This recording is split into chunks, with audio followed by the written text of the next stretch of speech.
S'autoriser à vivre ses rêves et être simplement heureux, dans une société qui nous limite et nous éloigne de nous-mêmes, est déjà en soi un acte de rébellion, de libération et d'évolution. J'ai longtemps cherché comment être utile à ce monde, et je crois que c'est ce qui m'a le plus perdu en chemin. Plus je voulais répondre à ce dont l'extérieur pouvait avoir besoin, plus je m'éloignais de moi-même et de ma vérité. Certains pourront penser que c'est auto-centré, pourtant c'est une de mes plus grandes convictions à ce jour. Si tout le monde faisait chaque jour ce qui les mettait vraiment en joie, la vibration de notre société serait totalement différente. Je rêve d'un monde où je peux acheter des produits créés avec amour et joie et non à la chaîne par des personnes qui ne peuvent faire autrement. Je crois en réalité, en tout cas pour l'instant, que le monde a besoin de gens plus égoïstes comme on peut parfois l'interpréter, c'est-à-dire au sens de faire avant tout ce qui nous met en joie pour nous et pour aucune autre raison, hormis le fait que ça nous fasse plaisir et nous épanouisse profondément. Faire ce qui a du sens pour nous. Et d'une manière ou d'une autre, ça contribue au monde. D'une manière ou d'une autre, ça apporte une nouvelle pierre à l'édifice. Car après tout, la vraie liberté d'être et de créer, n'est-elle pas celle de suivre ses rêves comme une évidence ? Créer comme si personne ne te regardait. Tout comme la célèbre citation « danse comme si personne ne te regardait », cette phrase que j'ai entendue récemment et qui a résonné pour moi nous invite à créer avant tout pour nous-mêmes, parce que nous aimons ce que nous faisons, et non parce que nous cherchons à plaire ou à atteindre un nombre de vues ou un quelconque chiffre. Cette phrase sonne comme la véritable essence du mot liberté. Et je crois que c'est aussi la meilleure façon de faire les choses vraiment avec le cœur et sans aucune attente. Fais ce que ton cœur te dicte. Autorise-toi à faire un pas vers ce qui te donne envie de te lever chaque matin, pour toi. Ne cherche plus à l'extérieur. Reviens en toi, là, tout au centre. Tu sais déjà ce dont tu rêves.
Va chercher. Et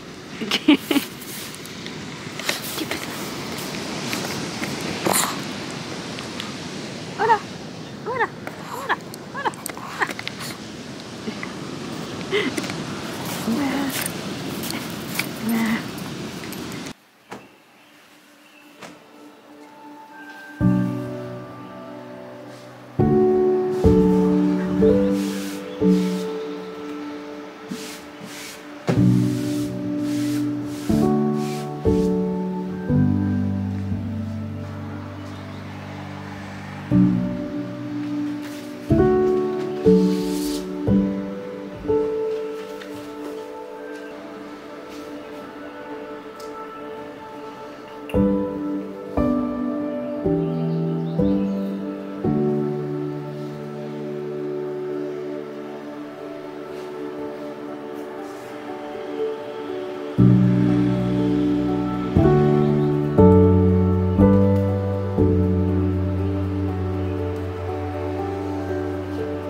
Hello!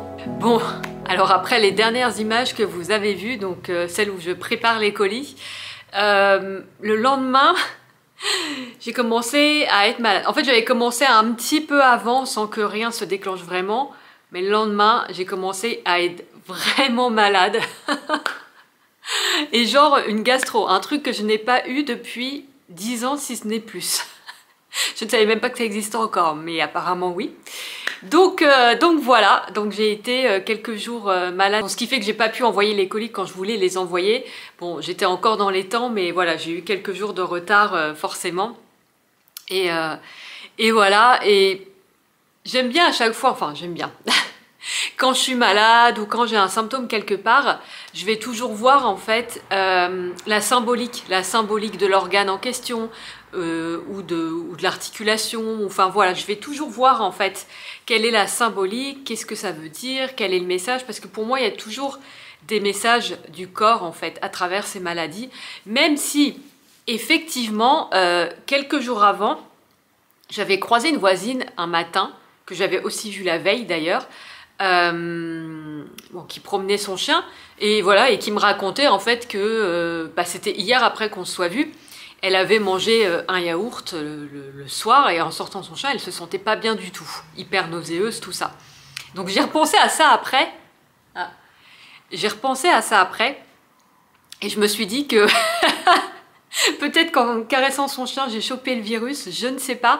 Et j'ai croisé aussi une personne que je croise régulièrement le matin qui m'a dit qu'il était passé en fait au centre de soins qui est ici dans le village et qu'il y avait plein de personnes qui étaient là-bas pour justement des douleurs au ventre, des douleurs à l'estomac. Donc apparemment, il y avait bien un truc dans l'air.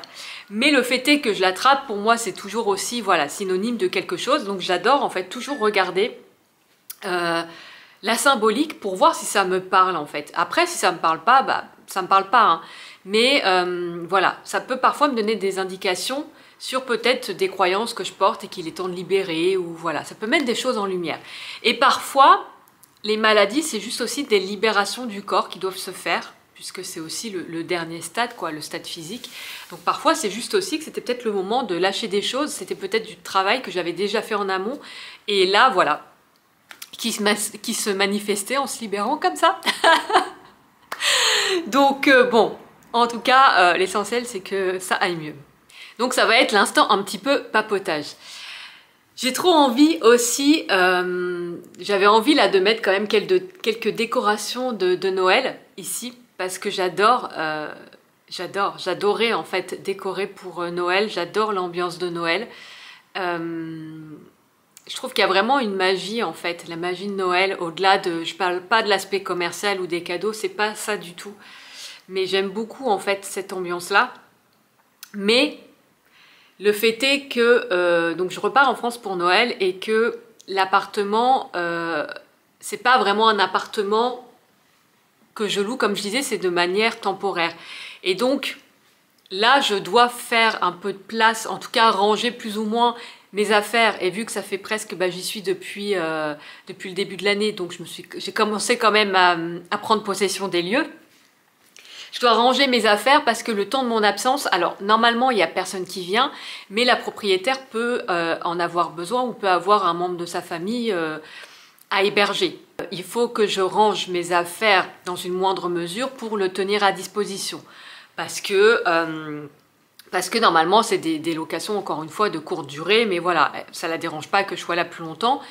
Mais le deal, c'est ça. Alors le deal en contrepartie, c'est que le mois où je ne suis pas là, je ne paie pas le loyer, ce qui ne serait pas le cas sur un appartement normal. Mais je crois que je préférerais encore un appartement normal où quand je ne suis pas là, je paie quand même le loyer. Mais voilà, c'est chez moi, il y a mes petites affaires, etc. Parce que là, ça me demande, en plus d'organiser mon départ pour la France, d'en plus préparer, tout ranger ici, ranger une grosse partie de mes affaires, etc.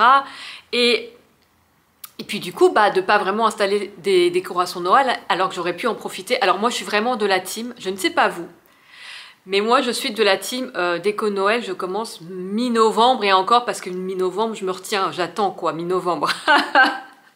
Donc là, j'aurais pu en profiter au moins un mois. Mais le truc, c'est que là, on arrive à début décembre. Et je me suis dit, ouais, enfin là, si je mets même, si j'achète une ou deux décos et que je les mets, de toute façon, je vais préparer les cartons pour tout ranger. Donc en fait, ça n'a pas trop de sens. Mais c'est vrai que ça me manque parce que du coup, ça fait la troisième année. La troisième année où je passe pas vraiment un Noël chez moi, où je peux faire une décoration, où voilà, où je peux m'amuser à décorer comme j'en ai envie, où je peux faire un sapin, ou tout ce que j'aime en fait. Ça fait la troisième année maintenant. Donc vraiment, moi l'intention que je pose, c'est que l'année prochaine, je puisse vous faire une vidéo où je fais une déco de Noël. Où je puisse être dans un chez-moi où je peux faire une décoration de Noël parce que j'aime ça, tout simplement. Et que ça me manque, ça me manque de ne pas pouvoir forcément me mettre dans cette ambiance-là. Donc là, j'aurais pu, c'est du fait du contexte, en fait, effectivement, où de toute façon, je vais devoir ranger une partie de mes affaires. Bon, je pourrais me mettre un ou deux trucs de Noël quand même, mais du coup, le cœur y est moins. Je pense que vous voyez ce que je veux dire. Donc voilà, j'ai hâte en tout cas que ce moment où je puisse refaire mes décorations de Noël arrive. L'autre chose aussi dont je voulais vous parler, c'est, ça fait suite, alors ça doit peut-être pas être le dernier vlog, ça doit être l'avant-dernier vlog, où je vous parlais que je ne voulais plus alimenter le système des stories, donc qui durent 24 heures sur notamment Instagram.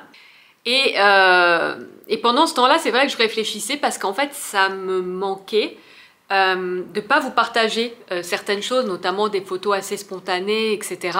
Des moments de vie, en fait, des tranches de vie dans mon quotidien, dans mon activité. Parce que j'aime ça, j'aime partager, j'aime ce format en fait spontané. La seule chose, moi, qui me dérange, c'est que ça soit très éphémère. Et j'aime que vous puissiez y aller quand vous voulez, et pas parce qu'on vous dit de venir sous 24 heures, et que vous ayez accès au contenu.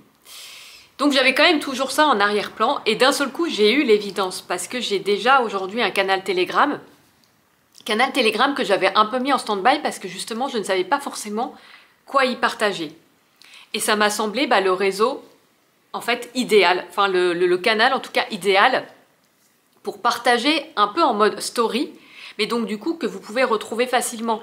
Parce qu'en plus, quand vous cliquez sur le nom du groupe, vous retrouvez tous les fichiers, donc toutes les photos, tous les médias qui ont été partagés.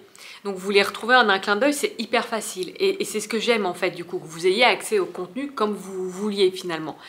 Et que ça soit pas limité dans le temps. Et donc voilà. Donc je me suis dit, en fait, j'ai trouvé la ligne directrice que j'ai aujourd'hui, en tout cas, envie de donner à mon Telegram. Et donc, ça serait de vous partager des tranches de vie, du quotidien, des moments magiques dans la nature, des tranches de mon activité aussi. Enfin voilà, tout ce que j'ai envie de partager de manière beaucoup plus spontanée, moins montée qu'un vlog, moins organisé, mais que voilà, que je peux partager directement avec vous. Et alors j'ai hésité à un moment donné parce que j'avais déjà ce canal Telegram, mais au moment où j'ai eu cette idée-là, je suis tombée, comme par hasard, sur 2 personnes qui ouvraient des chaînes WhatsApp parce que justement tout le monde n'avait pas Telegram. Donc je pense que je verrai avec le temps si jamais vraiment j'ai beaucoup de demandes parce que certaines personnes n'ont pas Telegram et préféraient WhatsApp, je verrai. Mais aujourd'hui, le fait est que j'ai déjà une communauté sur Telegram. Peut-être que vous en faites partie d'ailleurs. Et donc d'ailleurs, merci parce que ce canal Telegram a été en silence quand même quelques mois. Et on sous-estime l'importance d'une présence en fait, même silencieuse. C'est-à-dire que le fait que vous restiez là alors même que je ne publie pas et que vous me laissiez le temps quelque part, d'avoir l'inspiration, de savoir ce que j'ai vraiment envie de faire et de ne pas me forcer à faire les choses, mais que vraiment ça vienne avec le cœur, c'est hyper important et c'est hyper précieux. Et donc même si vous êtes là et qu'il ne se passe rien, ça compte. Sachez que ça compte. Pour moi, ça compte, en fait. Donc merci si vous étiez déjà sur ce groupe Telegram d'être resté. J'espère que cette nouvelle dynamique que je vous propose de partager des tranches de mon quotidien, de mon activité, de ma vie ici à Tenerife, etc. Ça vous plaira aussi et ça vous donnera aussi l'envie de rester. Donc voilà, c'est ce que je voulais vous annoncer. Donc je vais vous mettre en description le lien vers mon canal Telegram si vous voulez nous rejoindre. Et voilà, bienvenue. Bon, écoutez, je pense que ce qu'on va faire, le soleil va commencer à se coucher, donc je pense qu'on va aller filmer le coucher du soleil. Bon, on va attendre le coucher du soleil, mais alors je vais vous montrer après, mais je pense qu'il est un peu moins beau qu'hier. Hier, en fait, le volcan du Teide était vraiment complètement dégagé. Là, il y a un peu plus de nuages, donc on va voir ce que ça donne. Hier, il y avait vraiment un ciel en feu et tout. Je suis pas sûre d'avoir le même résultat là, donc on verra. Mais par contre, ce que je me disais en fait, c'est que je me sens beaucoup plus connectée au mouvement de la Terre ici, dans le sens où le fait de voir la lune se coucher, de voir le soleil se coucher, de les voir aussi potentiellement se lever derrière la montagne, on a rarement en fait, en tout cas dans ma vie avant, j'avais pas accès à une telle ligne d'horizon qui fait que je vois vraiment le mouvement de la lune, du soleil. Avant, comme je vous ai expliqué, je vais vous montrer là tout de suite, ça sera plus simple. Comme je vous avais montré en fait, je crois dans une vidéo de ma fenêtre, avant le soleil se couchait par là, genre par exemple l'été il se couchait là, et en fait maintenant il va se coucher tout là-bas, vraiment derrière une partie de l'île. Et Et ouais, c'est le fait de voir ça. Ouais, et je disais le fait en fait de voir ça comme ça tous les jours, de voir les mouvements, de voir le soleil qui au fur et à mesure des cycles et des saisons change de position pour se coucher. Pareil pour la lune, de voir en fait tous ces mouvements, ça me connecte énormément ouais, au mouvement de la Terre, au mouvement de la vie en fait. Et c'est là que je me rends compte qu'effectivement en ville, on n'est pas autant connecté à ça parce que c'est vrai que je pense qu'il faut avoir aussi un horizon dégagé pour prendre conscience de tous ces jeux de mouvement. Et finalement, en ville, on n'a pas l'occasion d'être connecté à ça. Donc en fait, je trouve ça vraiment génial. Juste, en fait, j'adore et je trouve ça top de pouvoir, de pouvoir assister à ces changements comme ça de position. Ouais, et de découvrir en fait au fil des saisons les mouvements, etc.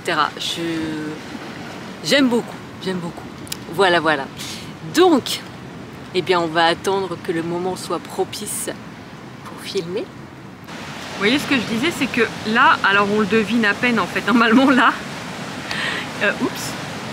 là, il y a le volcan du Teide, mais là, comme il est un peu dans la brume et un peu dans les nuages, on ne le voit pas si bien qu'hier. Alors hier, c'était hyper dégagé. Donc je sais pas, peut-être que je reviendrai dans la semaine pour refilmer un coucher de soleil. Si jamais le ciel est un peu plus dégagé, on va voir ce que donne celui-ci. En général, avec les nuages, c'est autre chose en fait. Donc, on va voir.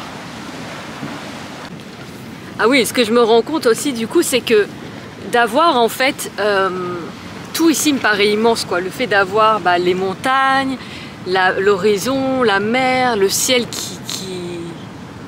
qui a l'air énorme. C'est comme si quand je retournais en ville, je me sentais un peu étriquée, comme si j'étais toujours un peu à la recherche de cette immensité en fait, de ce ciel immense, de cet horizon immense, de cette vue immense en fait. Je me rends compte vraiment de ça, que du coup la ville, aujourd'hui quand j'y suis, ça me paraît un peu étriqué, ouais. Je crois que c'est le mot, un peu étriqué, en mode il est où l'horizon. Bref, allez. C'est parti. Attendez, regardez. Regardez, il y a quelqu'un qui veut vous faire coucou. Hola. Hola.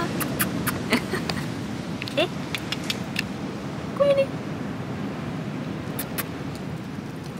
Qui c'est? Il n'y a personne. Bon, ça y est, elle est partie. Elle est partie. Adios. Adios. Ah. Ça les fait rire.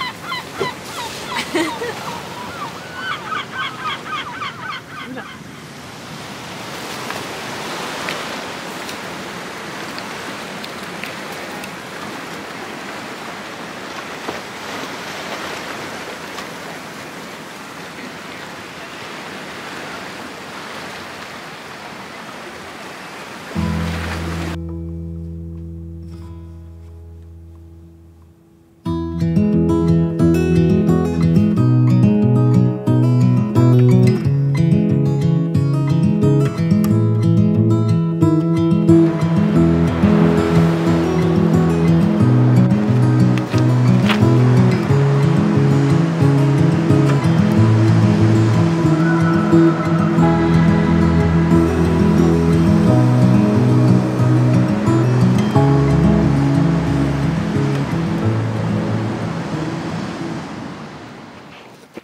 J'ai pris ma caméra car il y a de l'orage.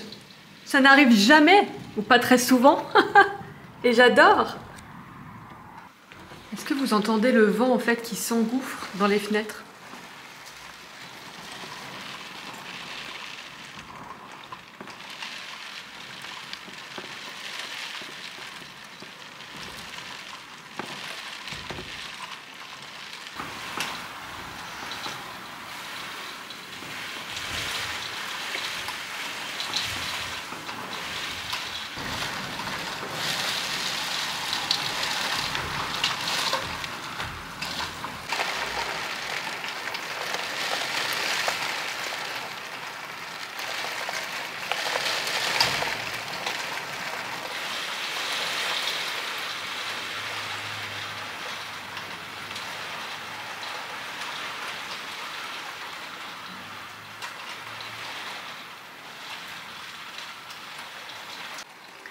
Alors en vrai, le problème, c'est que je vais devoir sortir mon chien dans 1 heure.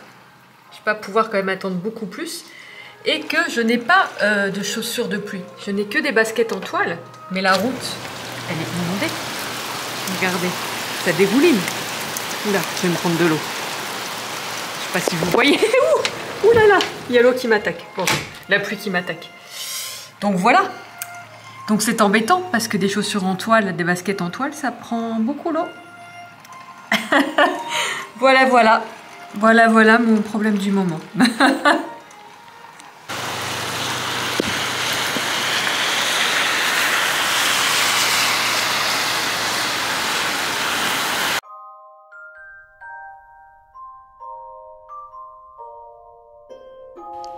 Mais qui dit pluie dit aussi magnifique arc-en-ciel et c'est avec ces belles images que je vais vous laisser. Merci d'avoir regardé cette vidéo jusqu'ici et je vous dis à très vite. Ciao!